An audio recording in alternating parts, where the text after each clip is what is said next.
Bonjour et bienvenue dans notre émission Parlez-vous public, une émission proposée par VK en partenariat avec la Casden Banque Populaire, la banque de la fonction publique. Le principe de l'émission est simple, un thème, deux intervenants et mes questions. Et le thème que nous avons choisi pour cette émission est celui de la violence à l'école. Un vaste sujet, me direz-vous, à traiter en 30 minutes, mais notre ambition n'est évidemment pas de vous faire une conférence, mais plus de déplacer l'éclairage sur le passé, le présent et le futur de cette violence à l'école. Et notamment son impact sur les conditions de travail des personnels en plein désarroi. Des questions dont tout le monde parle, et pas toujours les plus au fait du sujet, ni les plus nuancées.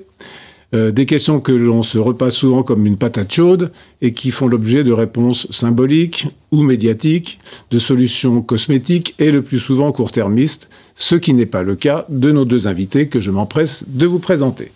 Éric de Barbieux, après avoir été éducateur puis instituteur spécialisé, vous êtes devenu l'un des spécialistes les plus reconnus des questions de violence en milieu scolaire. Vous êtes professeur émérite à l'Université Paris-Est-Créteil et ancien délégué ministériel à la prévention de la violence en milieu scolaire. Et vous êtes par ailleurs vice-président de Prévenance, une association qui conduit une mission d'intérêt général qui a pour but de développer la culture de la paix dans le système éducatif et de contribuer concrètement à apprendre à vivre ensemble. Et vous êtes auteur de Zéro Pointé, un livre qui m'accompagne, que je vous montre, et que j'ai lu en partie, qui est une histoire politique de la violence à l'école, publiée chez Les Liens, qui libère le titre, je le rappelle, Zéro Pointé, une histoire politique de la violence à l'école. Morgane Gervier, vous êtes professionnellement CPE. Oui. Et depuis mars 2024, secrétaire général de l'UNSA Éducation. Vous avez été précédemment secrétaire national de la Fédération, puis secrétaire général adjointe. L'UNSA Éducation, je le rappelle s'il en était besoin, regroupe 23 syndicats représentant les professionnels de l'éducation nationale, de l'enseignement supérieur et de la recherche, de la jeunesse et des sports, de l'enseignement agricole et de la culture. Voilà. Pour l'UNSA, éducation, la notion de vivre ensemble, que j'évoquais en présentant Éric de Barbieux, je reprends une formule que j'ai lue et que je trouve assez juste. Vivre ensemble, cela se vit et s'apprend à l'école, et l'école en est un maillon central. Voilà. Donc, bonjour à tous les deux, et merci de votre présence ce matin. Et je vous propose de commencer par vous, Éric de Barbieux. En 2016, vous publiez un autre livre qui s'appelle « L'école face à la violence, d'écrire, expliquer et agir ». Et vous disiez à l'époque qu'il s'agissait d'une œuvre de combat.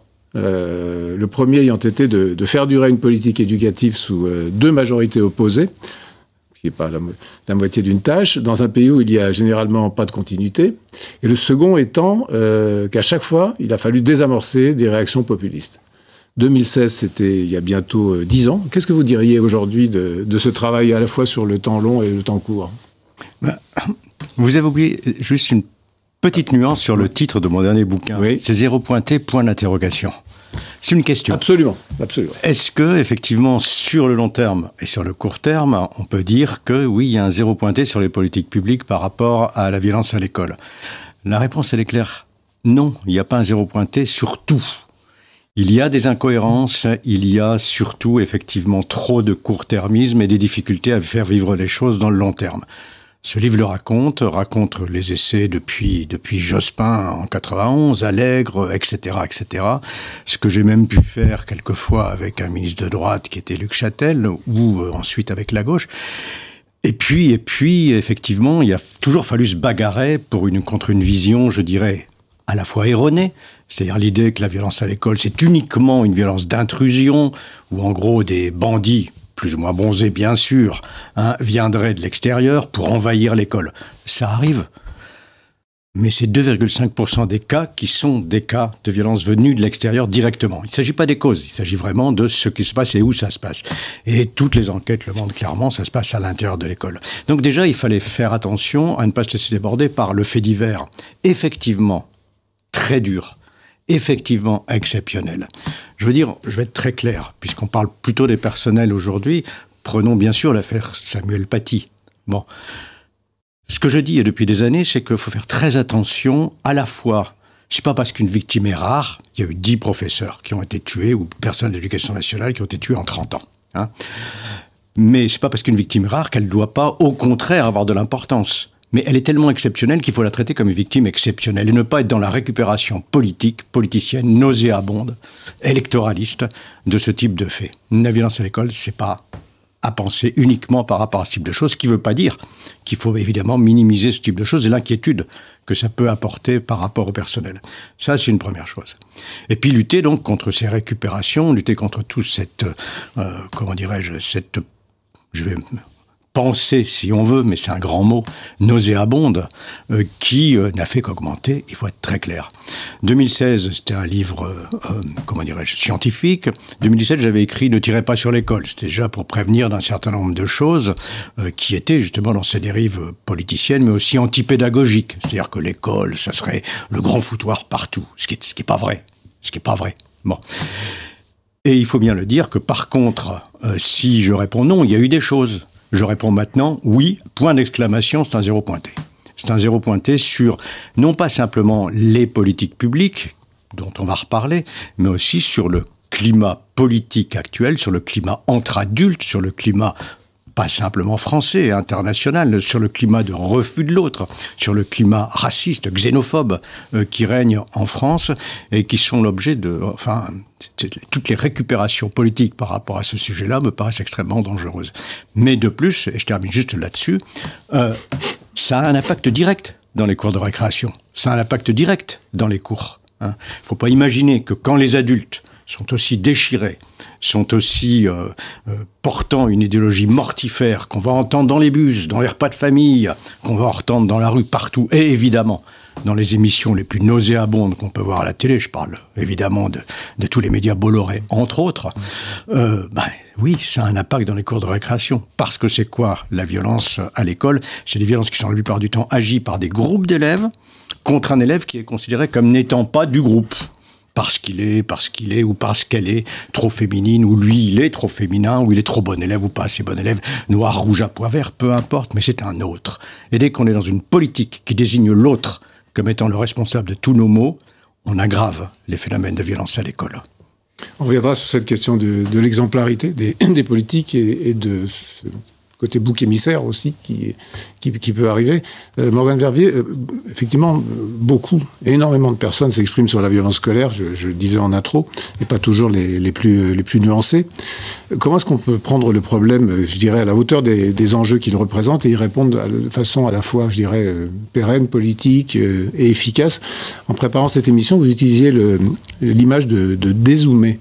Qu'est-ce que vous mettez derrière cette image ? Oui, pour revenir sur ce que disait Éric de Barbieux, c'est effectivement, on entend beaucoup parler des faits divers qui, d'une certaine façon, voilà, saturent les chaînes d'information et avec des réactions qui, pour le moins, ne sont pas nuancées et qui courent après un temps médiatique, voire électoraliste, et proposent des solutions qui, pour l'UNSA Éducation, paraissent simplistes et parfois dangereuses. Dézoomer, pour nous, ça signifie qu'effectivement, il y a besoin de se dire que la violence à l'école, donc la violence qui implique effectivement les jeunes, est à regarder avec une focale un peu plus grande et se dire que de toute façon, les jeunes, ils grandissent, ils interagissent, ils grandissent, ils vivent ensemble dans une société et donc ils ne sont pas hors sol, ils ne sont pas dans une bulle. Et ce qui nous semble assez intéressant, c'est de se dire que justement, en allant de faits divers en faits divers qui impliquent les jeunes, il y a une réponse qui est proposée, je le disais, elle nous paraît simpliste, mais elle a tendance à peu s'intéresser aux causes. Et que d'une certaine façon, on traite la violence chez les jeunes ou la violence à l'école, sans se dire que finalement, si on prend le temps de dézoomer, la question des tensions, de la brutalité, de la violence du quotidien, elle est d'une certaine façon omniprésente dans ce qui nous entoure, nous adultes, mais dans ce qui entoure également les jeunes. Ils se construisent avec ce qu'ils voient dans les médias, ils se construisent en étant, on le sait, omniprésents sur les réseaux sociaux dans lesquels on a quand même du mal à obtenir de la régulation. Ils se construisent effectivement avec tout le débat politique que l'on connaît, où l'on voit qu'effectivement le respect de la parole de l'autre, d'une certaine façon, le fait de ne pas imposer le rapport de force est quelque chose quand même qu'on oublie rapidement. Donc ça, le fait de dézoomer, c'est de se dire qu'il faut tout simplement regarder la violence de notre époque et donc d'analyser notre époque. Et d'une certaine façon, c'est presque un miroir de notre société tout entière. Donc dézoomer, c'est essayer effectivement de répondre à chaque fait de violence, parce qu'un fait de violence est un fait de trop, ça c'est évident, mais c'est vraiment d'essayer de rentrer par la question des causes. Je prendrai un autre exemple, puisque Éric de Barbieux parlait, par exemple, des élèves effectivement auxquels on peut reprocher d'être trop féminisés. Il y a un rapport du Haut Conseil pour l'égalité qui rappelle que 94% des jeunes femmes, donc de 15 à 24 ans, disent que c'est difficile d'être une femme dans notre société. Ça, c'est quelque chose qui vient de plein fouet nous interroger. Et donc, on peut parler de la violence, et notamment que peuvent subir les jeunes filles. Et je reviendrai peut-être sur les réseaux sociaux, parce que là, pour le coup, c'est notamment les jeunes filles qui sont très exposées. Mais c'est aussi de se dire que il faut regarder comment la société est construite, la place finalement qu'elle laisse au rapport de force, à la radicalité, peut-être également d'une certaine façon, au-delà du fait de ne pas la modérer, peut-être que structurellement, il y a aussi une forme de valorisation justement de ce qui est dominant. Voilà. Et donc, on a vraiment des questions à se poser. Dézoomer, c'est aussi donc se dire que l'école ne peut pas être le rempart de toutes les questions de violence chez les jeunes. 2, c'est que la violence chez les jeunes est à regarder à l'aune de tout ce qui se passe dans la société. Et l'autre exemple que moi j'aime apprendre, c'est que il y a peut-être 10 ans, je ne crois pas qu'il y avait autant d'affiches dans les services publics, les hôpitaux, les services d'urgence, dans finalement les transports en commun, pour dire qu'on n'a pas le droit de s'en prendre à un agent. Voilà. Je ne crois pas qu'il y a 10 ans, il y avait des vigiles ou des agents de sécurité devant l'entrée de fast-food ou de cinéma. Donc, la violence chez les jeunes, oui, mais il faut la mettre au regard d'une société, d'une certaine façon, dans lequel il y a de la violence. Et donc, pour y répondre, je pense qu'on ne peut pas prendre un problème tout seul et le traiter à part entière. Il faut vraiment essayer de dézoomer et de ne pas essayer de répondre de façon électoraliste ou médiatique à du sensationnel, à des images chocs qui sont terribles. Effectivement, dès que ça implique un jeune, c'est choc et on a besoin d'y répondre. Mais d'une certaine façon, ce qui se passe chez les jeunes, elle nous interroge, nous, en tant qu'adultes, au monde qu'on leur propose. Alors on voit bien dans vos propos à tous les deux que cette idée d'une sorte d'effondrement de la qualité des relations entre les adultes et de l'impact que ça peut avoir. Mais il y a aussi et vous l'évoquiez dans un texte, je vous cite, un lien aussi avec une remise en cause très forte des hiérarchies tant proches que lointaines. Alors est-ce qu'on peut parler en fait dans le sujet qu'on traite d'une sorte de double violence qui agirait à la fois sur les élèves mais aussi sur les personnels qui sont eux-mêmes en perte de confiance? Oui, je parle directement maintenant de violence institutionnelle, de violence, je dirais presque systémique dans la gouvernance de notre éducation nationale, qui n'est pas neuve. Il est certain que la méfiance par rapport à l'hiérarchie, etc., date de loin. Enfin, les dernières enquêtes que j'ai pu faire, d'ailleurs, entre autres, avec l'aide de la CASDEN, mais aussi des autonomes de la solidarité laïque, c'est les amis du camp laïque, oui, c'est vrai, qui aident la recherche, parce que quelquefois, s'il faut attendre les fonds publics, ça peut durer longtemps. Mais on voit des phénomènes inquiétants. Le premier phénomène, c'est l'augmentation, et on y revient, de la conflictualité à l'intérieur même des établissements scolaires, que ce soit au niveau du premier degré comme du second degré. Et en particulier, par exemple, on a un nombre considérable, c'est une augmentation d'ailleurs drastique parce que ces enquêtes que j'ai répétées entre 2012 et la dernière, 2023-2024, donc c'est très récent, plus de 28 000 personnels interrogés. Une augmentation par exemple du nombre de personnels qui se disent harcelés, mais harcelés par qui? Pas par les parents, pas par les élèves. Quand c'est un principal, on dira, ou une CPE d'ailleurs, c'est par les profs. Quand c'est donc des profs, c'est par le principal. Comment voulez-vous que ça marche, hein? Mais pour moi, c'est le reflet, non pas simplement de choses qu'on psychologise à l'intérieur d'un établissement scolaire, mais le reflet d'une gouvernance top-down complètement hors du sol. 74% des personnels du premier degré, 78% des personnels du second degré répondent à la question sur le sentiment de respect par la hiérarchie. Non. On n'est pas respecté, non, on n'est pas aidé. Et ici, il s'agit de la hiérarchie, de la haute hiérarchie de l'éducation nationale, où il peut y avoir des gens extraordinaires qui travaillent beaucoup, hein, c'est pas la question. Mais cette gouvernance top-down, ça ne marche pas, ça ne marche plus. Et il y a une telle méfiance qui a été alimentée aussi. Alors les chiffres sont dans le livre, je ne les connais pas par cœur, mais par exemple par l'inflation incroyable de textes, de circulaires, de lois, et puis maintenant, plus récemment, de ministres. Hein, avec donc comment dirais-je, ce sentiment d'être tellement une quantité négligeable et méprisée par cette espèce de réformite qui est une maladie quand même assez sénile de notre éducation nationale, mais le terrain n'en peut plus. Imaginez, c'était une inspectrice générale il y a déjà maintenant quelques années qui me disait, bon, il y a à peu près 220 circulaires qui tombent par an sur le bureau d'un chef d'établissement. 220 circulaires, ça paraît, bon, bah oui, c'est quand même beaucoup, mais sauf qu'il y a des circulaires qui font 80 pages. Sauf qu'il y a des choses qui sont... On se couvre, il n'y a pas de problème. C'est ça le vrai pas de vague. Hein. On se couvre, il y a le texte. Il n'a pas été appliqué, c'est pas bien. Mais on n'a même pas le temps de le lire. Et de toute manière, ça n'atteint jamais le cœur, le noyau de l'éducation qu'est la classe. Bon, donc là-dessus, oui, on est dans une augmentation très très forte des conflits d'équipe, des conflits d'adultes et de la méfiance par rapport à l'hiérarchie. Ça a un impact direct sur la violence. Pourquoi ? Vous savez, il y a une théorie qui a été très à la mode dans les années 90 qu'on appelle la théorie de l'incivilité. Bon, on en parle encore, et les panneaux que vous dites disent toujours plus d'incivilité. Moi, personnellement, je me méfie un peu quand on dit les incivilités parce que tout va être dramatique. Je suis désolé, c'est pas la même chose. L'incivilité organisée d'un dealer qui fait en sorte que son trottoir, c'est son trottoir, il n'y a personne qui peut y passer, et un SDF qui est sur un banc. C'est quand même pas pour moi la même chose.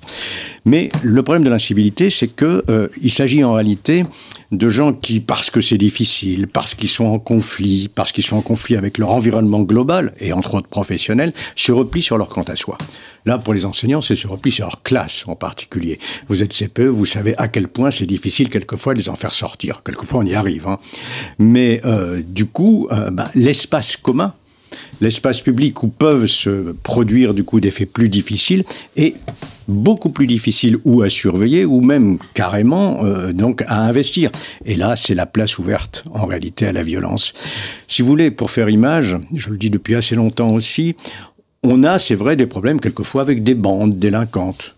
N'oublions pas une chose, c'est à peu près 8% des gosses qui font partie d'une bande qui n'est pas toujours délinquante d'ailleurs, mais enfin qui est au moins au bord de la délinquance, d'après toutes les enquêtes de délinquance autoreportées. Mais en attendant, on a besoin de bandes d'adultes. Quand je dis de bandes d'adultes, c'est pas des bandes qui, évidemment, sont des bandes d'adultes délinquants. Ça, on les a actuellement au tribunal, tiens, me semble-t-il, par rapport à certains conflits en Libye. Enfin, bon, on est à Neuilly ici, hein, c'est vrai. Mais non, il s'agit bien d'adultes solidaires. Or, cet ensemble est actuellement de plus en plus difficile. De plus en plus difficile. On a beau dire, il faut un bon climat scolaire. Bon, j'ai beaucoup porté la question du climat scolaire. Mais si ça devient le climat scolaire obligatoire par circulaire, ça ne peut pas marcher. Ça ne s'impose pas. C'est vraiment quelque chose qui est dans la construction d'une équipe qui est très difficile à faire et qui actuellement, je pense, est un petit peu, même beaucoup, en recul avec tous ces dangers du recul. Vous savez, c'est très simple, c'est une théorie criminologique de base. Si vous êtes à la sortie d'un cinéma à 11h du soir tout seul, vous êtes plus à risque de vous faire agresser, ce qui ne veut pas dire que vous le serez forcément, que si vous êtes 3 ou 4. Eh ben, dans un établissement scolaire, c'est la même chose. On reviendra sur la question d'ensemble, notamment dans les solutions, parce que là, on était beaucoup dans les constats. Morgane Vervet, juste par rapport à cette violence institutionnelle, comme vous l'appelez, et cette inflation textuelle aussi, et les impacts que ça peut avoir effectivement sur les personnels. Et puis, évidemment, on n'est pas là du tout pour chercher des coupables, et puis c'est pas votre place, évidemment, mais sur la remise en cause très forte des hiérarchies qui en résultent. Quel est votre regard ? Oui, effectivement, il y a toujours cette tendance à aussi aller regarder la question des hiérarchies. Donc, est-ce que c'est la responsabilité du chef d'établissement? Si c'est pas celle du chef d'établissement, peut-être de l'inspecteur. Si c'est pas l'inspecteur, le rectorat, voire le ministère. Ou que fait la CPE? Oui, ou que fait la CPE. Ça, c'est un refrain qu'on connaît bien, effectivement. Mais effectivement, la question du climat dans les établissements est intéressante et moi j'insisterai sur 2 points. Le premier, c'est que on avait, il y a quelques années, on parlait encore d'alliance éducative et là on entend beaucoup parler de défiance vis-à-vis de l'école. Et effectivement, dans votre rapport, vous montrez que les tensions peuvent surtout être entre personnels, mais on a également la relation avec les parents qui peut, pour nos collègues, qu'ils soient enseignants, qu'elles soient assistantes sociales, infirmières, personnel de direction, qui peuvent, on a le sentiment un petit peu se détériorer. D'ailleurs, le dernier rapport de la médiatrice de l'éducation nationale rappelle qu'il y a une hausse des signalements et notre syndicat des chefs d'établissement a également produit une enquête qui montre que voilà, il y a des tensions qui sont en augmentation. Donc, d'une certaine façon, effectivement, la question c'est de se demander pourquoi. Là encore, essayer de chercher les causes. On a ce sentiment d'avoir des collègues qui sont de plus en plus mis sous pression, qui sont interrogés, où on va chercher à savoir ce qu'il y a dans les programmes, pourquoi ils ont fait comme ci, pourquoi ils ont fait comme ça. Je prendrai d'ailleurs l'exemple de ce qu'on a adopté il y a 2 jours dans le Conseil supérieur de l'éducation, c'est le programme EVARS. Le programme EVARS, donc d'éducation à la vie relationnelle, affective et sexuelle, a été l'objet de polémiques, de contestations avec des collègues qui ont été exposés sur les réseaux sociaux, pris à partie par une minorité très minoritaire, mais très bruyante, pour venir challenger, d'une certaine façon, l'autorité, le programme national.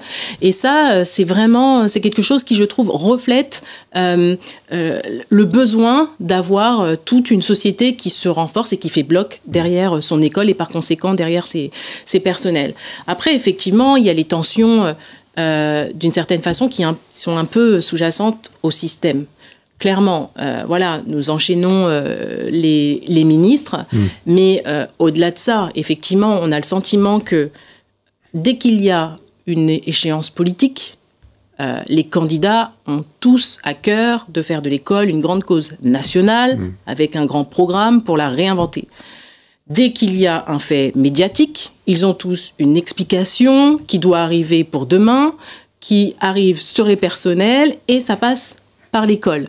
Et donc, d'une certaine façon, oui, l'école, elle est au cœur d'un débat public où, d'une certaine façon, tout le monde se sent un peu le droit de parler de l'école et a son mot à dire sans forcément tenir compte de la recherche, sans forcément tenir compte des personnels qui sont sur le terrain et qui le vivent réellement. Et donc, effectivement, c'est un petit peu comment expliquer des causes avec des tensions qui peuvent arriver dans les établissements. C'est de se dire, Monsieur de Barbieux parlait des circulaires, c'est se dire effectivement qu'on a un système quand même qui est très hiérarchique, qui est très descendant, et avec, il faut le dire, nous on l'a mesuré dans le cadre de notre baromètre des métiers, des collègues qui sont exposés au stress en continu, à la fois parce qu'il y a la façon dont on parle de leur métier dans le débat public, et à la fois parce que le sens du métier, il change tous les mois. Enfin, tous les mois, il y a une nouvelle priorité, une nouvelle circulaire, et nos collègues, ils doivent faire avec moins. Est-ce qu'il n'y a pas, sous forme d'une dernière question, que je voudrais vous poser à tous les deux, est-ce qu'il n'y a pas un véritable problème de politique publique globalement? C'est-à-dire qu'on sait bien que beaucoup de politiques publiques sont en tuyau d'orgue, un petit peu comme ça, et ne se parlent pas forcément, et c'est un petit peu la même chose même à l'intérieur de certaines politiques publiques. Vous utilisiez le mot « ensemble » tout à l'heure, plutôt que donner effectivement des réponses énervées, symboliques, etc. Est-ce qu'il y a le travail, il n'est pas un travail de fond, et le fait que dès des fonctions publiques différentes puissent travailler ensemble sur un problème qui est évidemment celui de l'école, mais qui fait partie de la société. Je crois que vous évoquiez quelque chose quand on préparait cette émission de fonctionnaires qui ont pris le parti d'eux-mêmes, de la justice, de la santé, de l'éducation nationale, de la police, je crois, de travailler ensemble sur un territoire pour essayer de voir quelles réponses on peut apporter. Est-ce que les réponses sont là? Ou proches de ça? C'est évidemment une grande partie de la réponse. Sauf que c'est aussi une grande partie du problème. Pour une raison très simple. Et ça explique beaucoup de choses.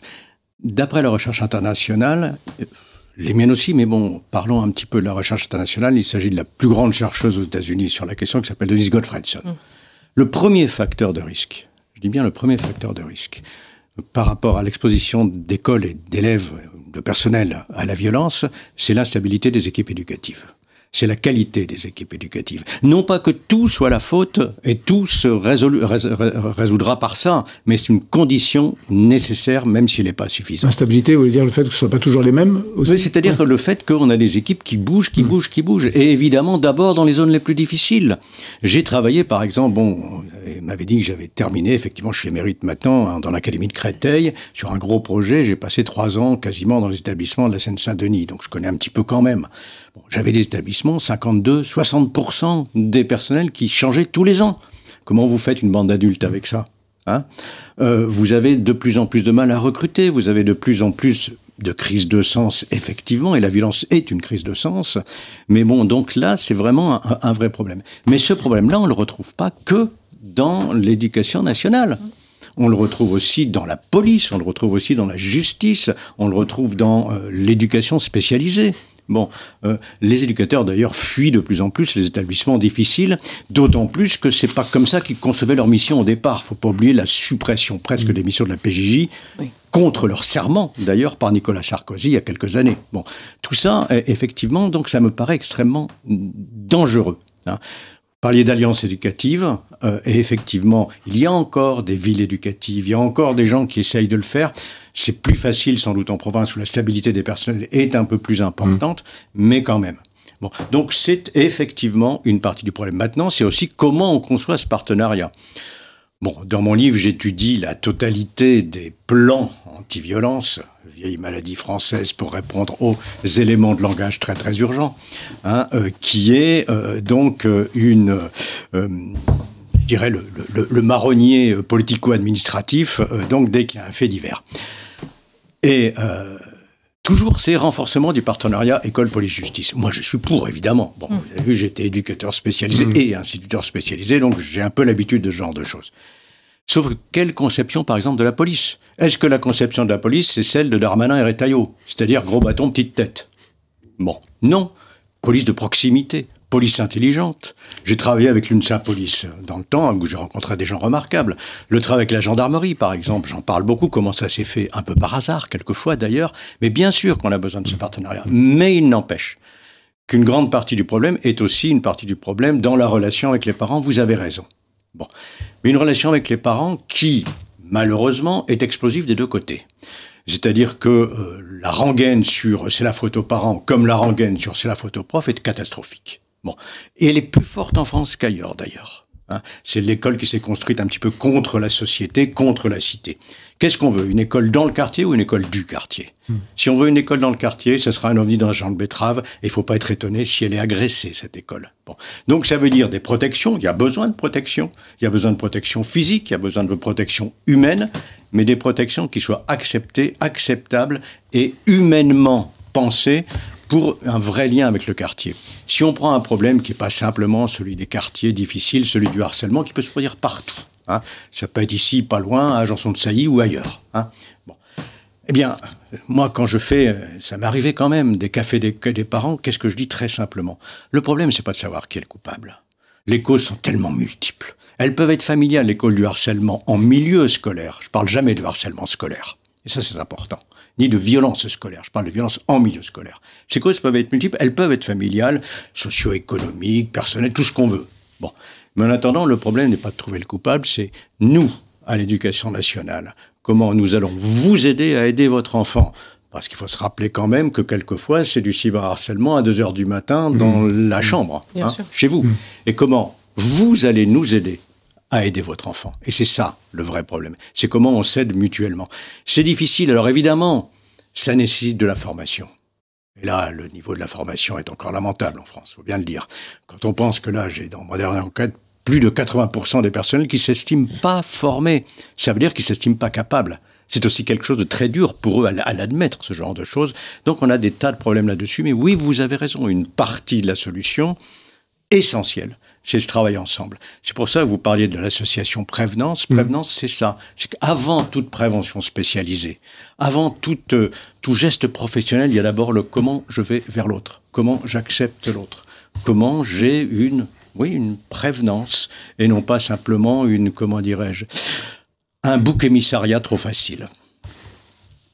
Maurice Verviers, sur ce sujet de l'ensemble, de travail ensemble que vous commenciez à évoquer. Oui. Et puis de cette bouc-émissarisation, mais ça on peut que la constater malheureusement. Non, mais effectivement, ce qu'on avait pu évoquer ensemble, c'est que justement, c'est avec l'UNSA Police, l'UNSA Justice et aussi mon homologue de la Fédération Santé Sociale que nous avons effectivement décidé de dézoomer ensemble et d'essayer de réfléchir à ce dont on ne parle pas assez, la question de la prévention.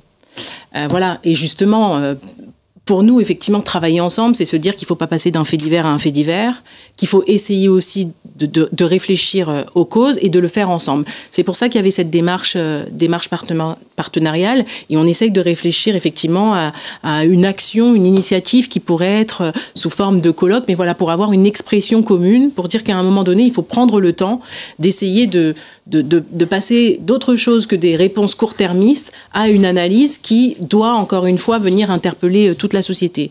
Maintenant, si je reviens à la question des établissements scolaires, de l'école publique, effectivement, ce qu'on porte et ce qu'on n'aimerait pas et qu'on craint, c'est que l'école soit un bunker. Enfin,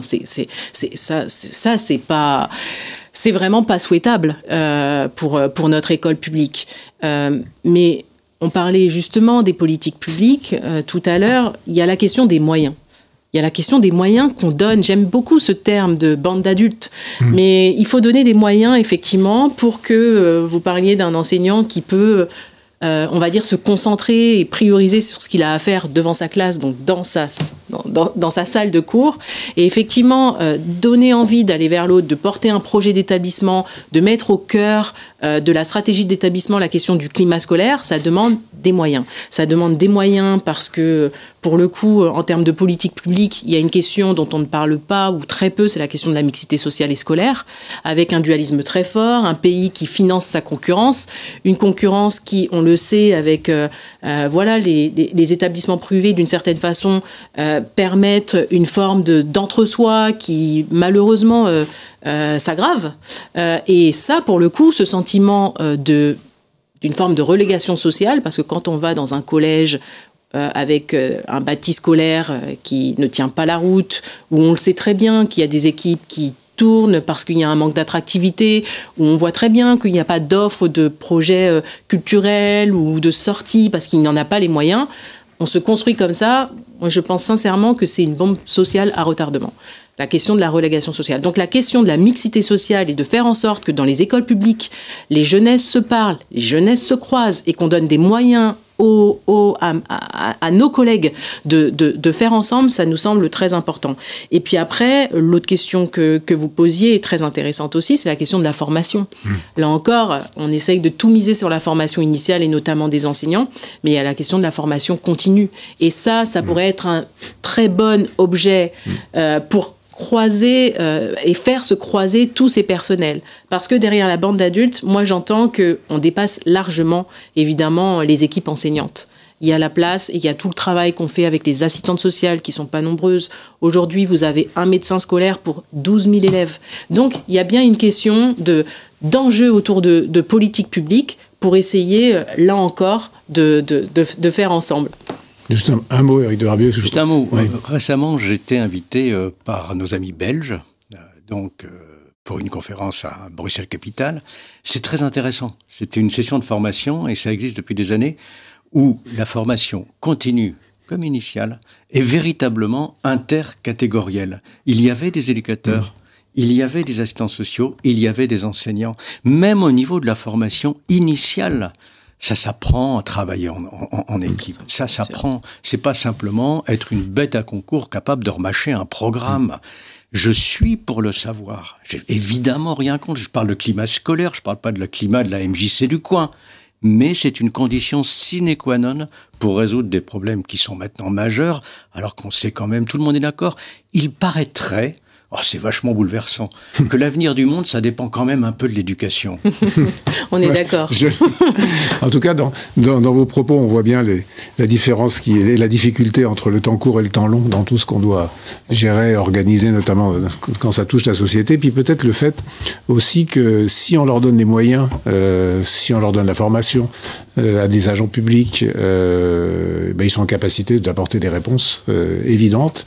Et puis ça permettrait aussi de lutter un petit peu contre le dénigrement systématique du service public. Donc merci à tous les deux pour vos propos. Cette émission est parfois trop courte, c'est le cas.